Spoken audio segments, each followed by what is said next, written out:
Hello everybody and welcome back to the channel, and now we're going to be doing a Backlash review, and I do apologize if I'm going to come off a bit salty and a bit disappointed at the same time, because that's kind of how I feel about Backlash. It was a very disappointing show. There was just only maybe a few good matches, but man, I just really did not enjoy the show in the slightest. It just wasn't that exciting. It just wasn't that great. I kind of feel bad for all the people that spent their hard-earned money to go into that crowd. That's one of the biggest things I want to talk about, is the pricing of the tickets. I have no idea what's prompting WWE to cough out so much money and cause the fans to pay so damn much money just to watch a pay-per-view. Like, this is going to be something that WWE are going to, to me, this is something that I feel like WWE is really failing at.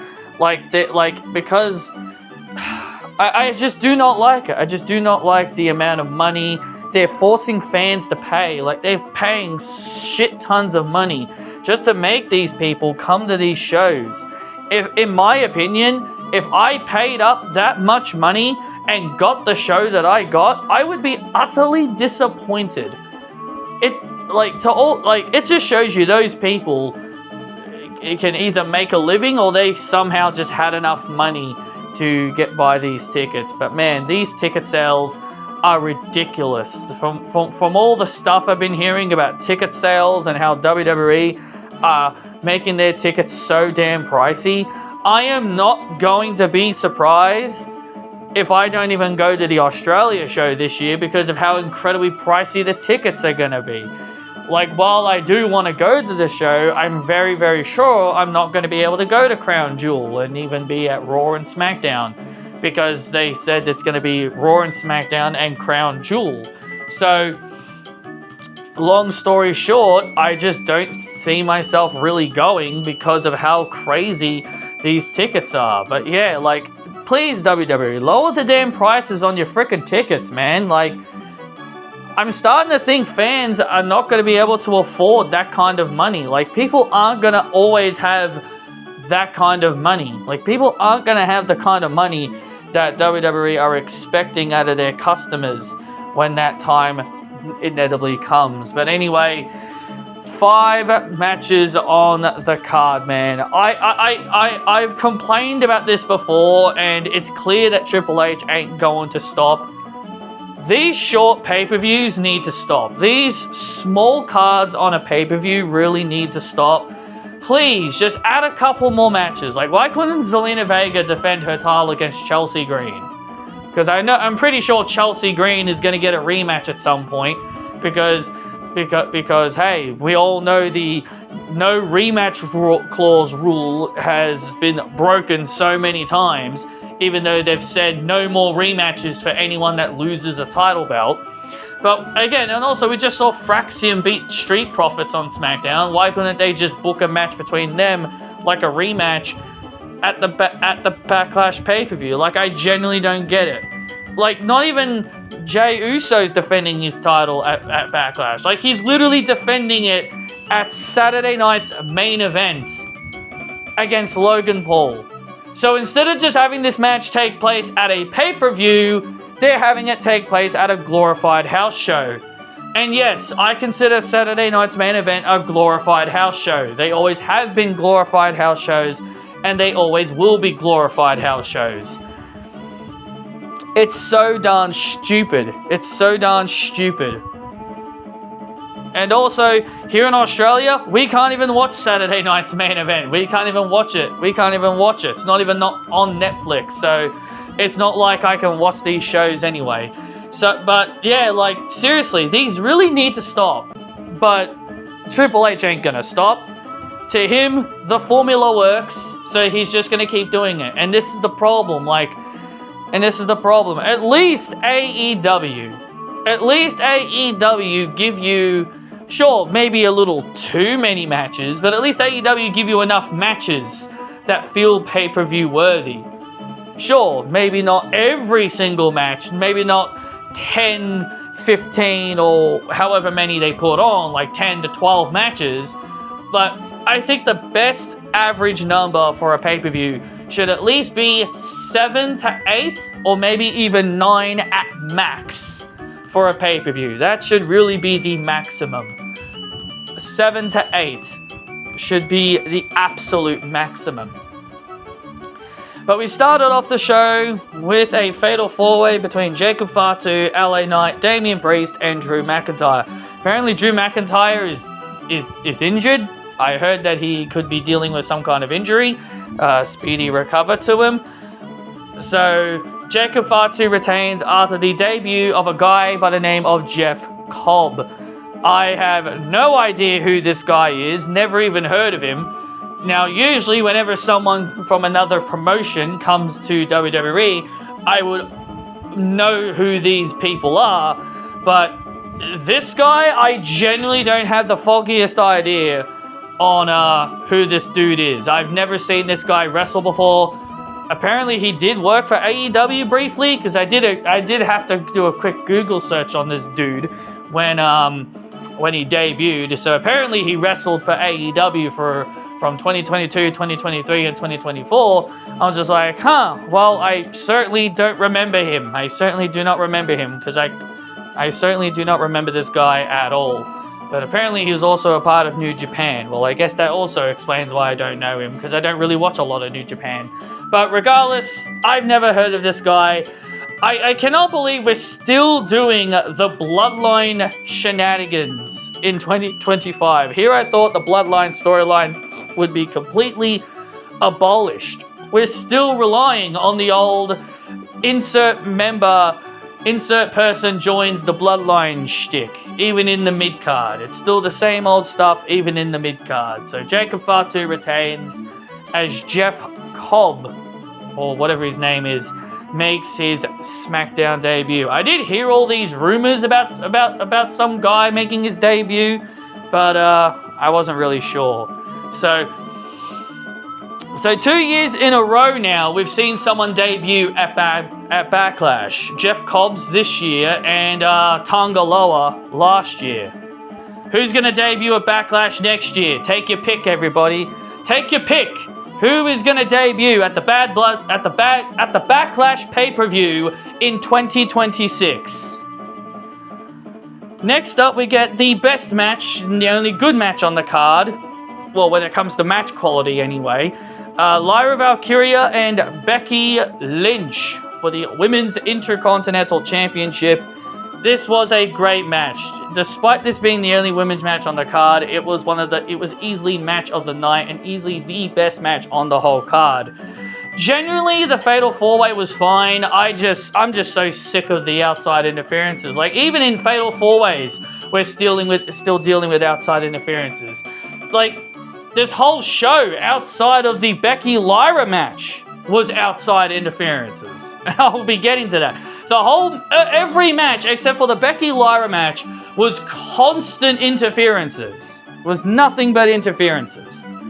So Becky and Lyra put on a solid and great wrestling match. I don't know, and also Becky Lynch made fun of Lyra's fiance, who was on the outside, boyfriend, future husband, and all that. And for some weird reason, the idiots on social media decide to poke fun at this guy. I don't know what this guy did to deserve all the internet trolls to go after him and make fun of him, but, you know, it's just completely stupid. And people wonder why the wrestling community has been cited as one of the worst communities to be a part of, because we get idiots like this, we get stupid shit like this happening. But anyway, he was just enjoying the show, guys. Who the hell cares? He was just seeing his girlfriend have a match. No big deal. No big deal, seriously. But anyway, Lyra would pull off the shocking victory and retain the title. I was fully expecting Becky to win due to the fact that Lyra stood tall on the Raw show before Backlash. So WWE basically have thrown away that whole theory about just because you stand tall on the Go Home show doesn't mean you always lose. So Becky would attack Lyra after the match, and yeah, that's pretty much that. So Becky Lynch is now 0-2 against Lyra Valkyria. I'll be more than happy to be proven wrong in this matchup, because I did say Becky should win here. I think out of all the predictions I would have made, I probably would have gotten all of them. Probably would have gotten them all correct outside of this one. Next we get Dominic Mysterio versus Penta for the IC title. I don't even know why Penta's getting another title shot, because I'm pretty sure he was given a random championship match on the Raw After Mania show, because I remember it being his first title defense. And so now he's just randomly getting another one just because. So anyway, more outside interferences. Just like what I said, the Judgment Day came down.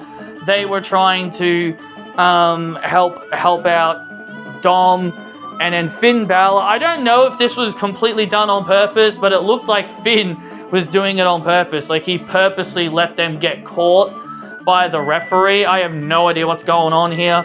I do not know why the fans are cheering for Dominic, but the more they do this, the more I am very, very worried that Triple H is going to actually turn dirty Dominic Mysterio into a good guy, and they're going to keep Finn Balor as a heel. Please, for the love of God, turn Finn Balor babyface. If Triple H has a plan to turn Finn Balor babyface, do not pivot and do not change your plans just because the fans are cheering for Dominic. Seriously, Dominic Mysterio is not a likable guy. He is not a likable person. Well, in real life he might be, but in character he's not. But again, I just do not see this guy being. I just do not like this guy being cheered for some weird ass reason. He's supposed to be a heel, but at the end of the day, he went from being the most hated to now, for some reason, the most liked, and I do not understand why. The more I see these people cheer Dominic, the more I'm beginning to worry that Finn Balor is going to have to stay heel longer, and more importantly, he's probably going to have to do the JOB to the DOM, dirty DOM. You know, I just do not understand it. Please turn Balor babyface, please. But, I highly doubt it. But yeah, more outside shenanigans here. We get Chad Gable under a mask, aka El Grande Americano, El Speed Champion, interfering in the match and helping Dominic win the match. I do not understand this. Why? Why is El Grande Americano feuding with Penta? Like, I know Chad was his debut opponent. But they haven't really been interacting ever since then. But, as I said, man, interferences galore. Next, we get Pat McAfee versus Gunther. This match did not need to go on as long as it did. The thing is, a lot of us ragged on this match. And I know there's going to be people out there that are going to say, oh yeah, we ragged on this match, but it actually turned out to be really damn good. To me, this match should not have been 14 minutes long. It shouldn't have. It should not have been 14 minutes long at all. Really should not have been. This match should have been shaved off a bit. And this is why I have been saying we need more matches on the card. This is why I'm saying they should have added like a Zelina Vega defending her US title, and a Fraxium versus the Street Profits, or even the Street Profits just versus anyone, really. So you could have given these two other matches some time to shine. Like, you can show off Zelina Vega's skills as an in-ring performer, give her a match with maybe Chelsea Green, so that Chelsea can just get her rematch, and so Zelina can just beat her and move on from her, and also the Street Profits. But instead, we had to sit through 14 minutes of Gunther and Pat McAfee. Look, I like Pat, he's a great commentator and all, but he should not have lasted 14 minutes, and he should not have gotten this much offense on Gunther. Gunther should have destroyed this guy. This match should have easily been roughly 4 to 5 minutes. 4 to 5 minutes. I don't understand why every single match needs to be competitive. To me, Gunther struggling to beat a commentator is not a good look in my opinion. It's not a good look on him, and yeah, I was not a fan of this at all. Like, sure, it had some cool moments, it had some cool spots, but again, it should not have gone on as long as it did. Michael Cole eventually interfered in the match because he said he was going to be flat out biased on commentary because he was rooting for Pat McAfee. He eventually interfered in the match. See what I mean, guys? Interferences galore. Like, why do we need to, like, I guess this one's understandable at least, but as I said, every match outside of the Becky Lyra match, every single match outside of Becky Lyra, every match had outside interferences. Every single match. Triple H, this isn't WCW.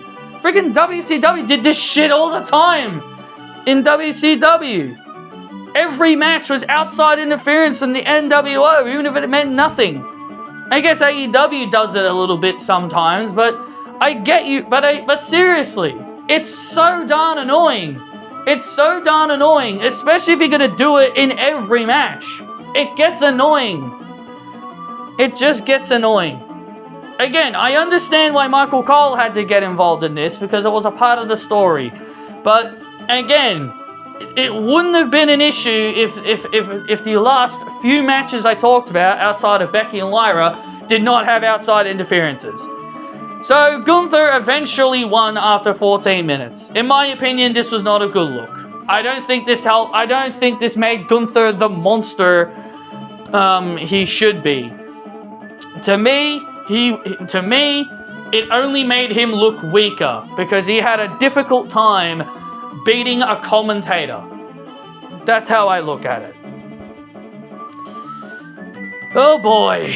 It's time to talk about the last time ever. The last time ever? Whatever it's bloody called. The last time ever? Yeah, the one last time. The one last time, that's what it's called. John Cena and Randy Orton. When it comes to John Cena and Randy Orton in-ring wise, it was definitely better than the John Cena-Cody Rhodes match. It was definitely way better. And here's the thing. John and Randy have always delivered great matches against each other. I mean, not always. Not all their matches are matches I've gone back to watch.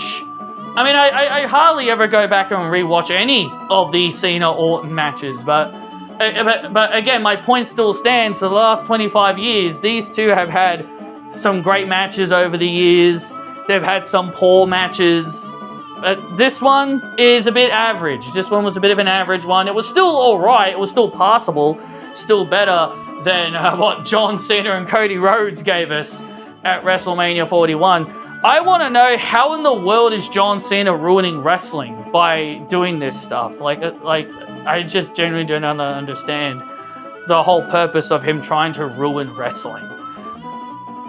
Like, if he's trying to ruin wrestling, like, wouldn't he, go out of his way to sandbag Randy Orton, purposely deliver a terrible match, like, sandbag Randy, put in minimum effort in his matches? Like, to me, that's how you ruin wrestling.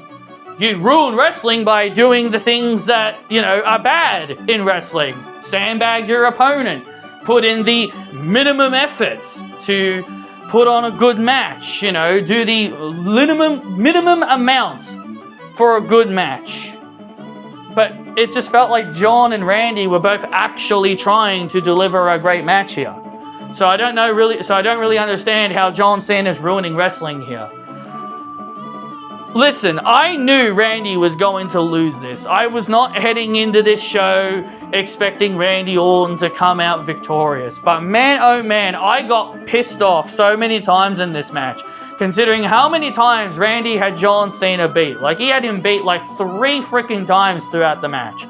And it was starting to get on my nerves. And also, another thing that WWE are so darn obsessed with is the freaking ref bumps. Like, they do so darn many of them, especially in the main events. Can't we just have a main event where it's just a clean win? I mean, I get John Cena has to cheat because he's a heel now. Like, we live in a world where Becky Lynch and Charlotte Flair are both hated heels, and we live in a world where John Cena's a heel and Randy Orton's a babyface. Like, this is the kind of world we live in now, guys. 2025. What a crazy world we live in the year 2025. But again, this matchup was better than the Cody Cena match. But the worst thing about this was the ending. Once again, Triple H pulls off a god-awful ending pulls off a god-awful ending. Randy Orton has Cena in the corner. He's ready to punt his head off. But then R-Truth, for no reason at all, comes out and tries to stop Randy Orton from punting John Cena's head off. Why, oh why, is R-Truth involving himself in this storyline? He has no business involved in this. Like, I know the commentators keep saying that R-Truth says that John Cena is his childhood hero or whatever. But again, this just feels like another one of R-Truth is a stupid idiot kind of moments. Just like what he was doing with the Judgment Day. Like, he thought he was a member of the Judgment Day, but no matter how many times he was told he was not a member of the Judgment Day, he still kept believing he was a member of the Judgment Day. I get it's his character that he's a blithering moron. I get it's his character that he's a moron and he doesn't understand, but to me, when you've got a character like this is where things just get flat out worse. Like, R-Truth thinks John Cena is still a good guy, despite that he's obviously a bad guy, and his whole demeanor is completely different.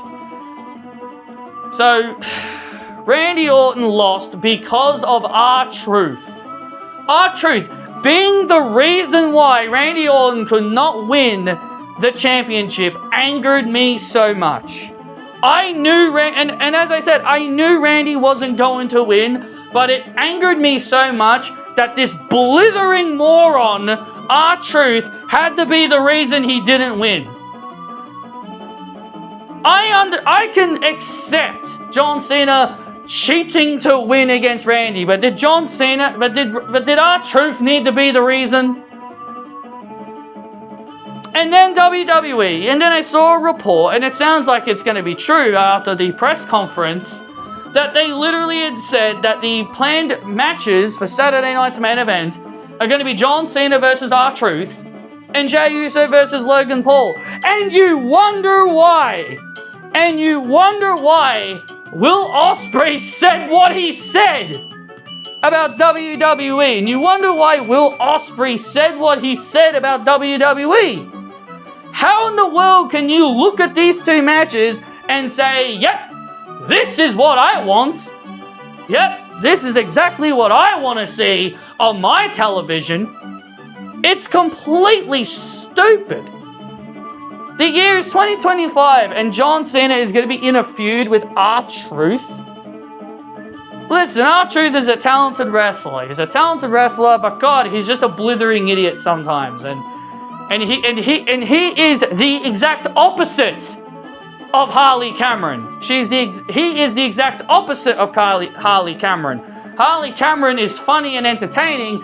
Yes, she's stupid, but she doesn't do it on purpose. It's not like she's oblivious to anything like R-Truth is. But yeah. But the point is, I prefer Harley Cameron's stupid, idiotic character over R-Truth, because at least Harley actually makes me laugh and she actually is very entertaining, while R-Truth just makes me groan and call him a stupid idiot.